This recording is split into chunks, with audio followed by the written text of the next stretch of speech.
حضور میرا 2 سال بیٹی ہے علینا، اور میں حضور سے رہنمائی چاہتا ہوں کہ آیا اسے پبلک اسکول میں داخلہ کروانا بہتر ہوگا یا گھر پر تعلیم دینا زیادہ مناسب رہے گا؟ بعض دفعہ یہ ہے کہ بچوں کو شروع میں ہی وہ پڑھانا شروع کر دیتے ہیں، سیکس ایجوکیشن، جینڈر کی ایجوکیشن، یہ فلاں فلاں فلاں. اس کو بچنے کے لیے اگر کرنی ہے ہوم اسکولنگ تو اور بات ہے، یا شروع میں اس کو اسکول میں پڑھاؤ، پھر علیحدہ کر لو. جب گریڈ 5 میں جا کے یا 6 میں جا کے شروع کرتے ہیں اگر، یا 4 میں یا 5 میں، اس وقت نکال کے ہوم اسکولنگ کر لو. شروع کا سال جو ہے اس کو اسکول میں بھیج دو، اس سے فائدہ ہو جاتا ہے. اس کو سوشلائز بھی ہو جاتے ہیں بچے. ہوم اسکولنگ کرنی ہے تو ان کو ٹرپس باہر لے کے جانے پڑیں گے، خود اگر اسکول کے ساتھ نہیں جا سکتے. کبھی ہائکنگ پہ، کبھی آؤٹنگ پہ، کبھی سیروں پہ، کبھی بوٹنگ پہ، کبھی اور جگہ.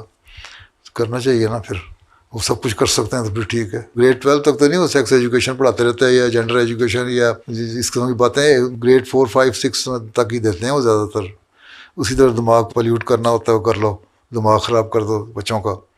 اس کے بعد تو ٹھیک ہے، اس کے بعد دیکھ لیں حالات کیا ہیں، پھر اسکول میں داخل کرا دیں. یہ ڈپینڈ کرتا ہے کہ آپ کتنا سنبھال سکتے ہیں بچے کو.